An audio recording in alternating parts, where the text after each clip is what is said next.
Bon, ce matin à toi, j'espère que tu te portes bien. Alors aujourd'hui, je veux t'inviter à écouter la parole du jour. Assieds-toi confortablement et sois prêt à recevoir la parole de Dieu. Je vais lire dans Psaume chapitre 106. Psaume chapitre 106 au verset 30.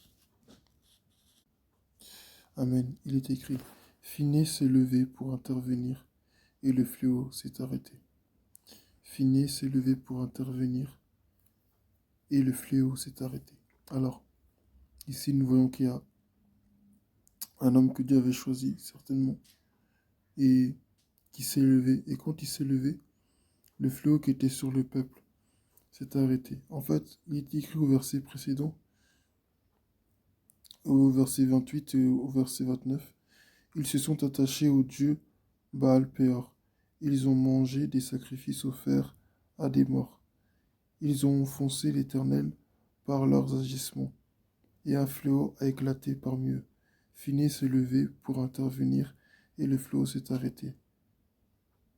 Cela lui a été compté comme juste de génération en génération pour toujours. Amen. C'est un peu pour comprendre le contexte. Mais nous pouvons nous douter que s'il y a un fléau, c'est que ce fléau vient de Dieu. Et que si ce fléau vient de Dieu, c'est que le peuple a péché. Amen.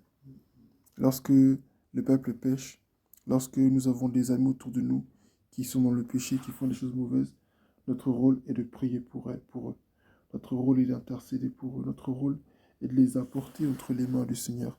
Nous devons être des intercesseurs pour nos amis, des intercesseurs pour nos familles, des intercesseurs pour nos collègues de travail, des intercesseurs pour nos églises, des intercesseurs pour nos quartiers, pour nos pays différents, des intercesseurs pour le monde entier. Amen. Nous devons être des intercesseurs. Nous devons prier parce que nos prières, elles ont un pouvoir. Nos prières, elles ont de l'effet.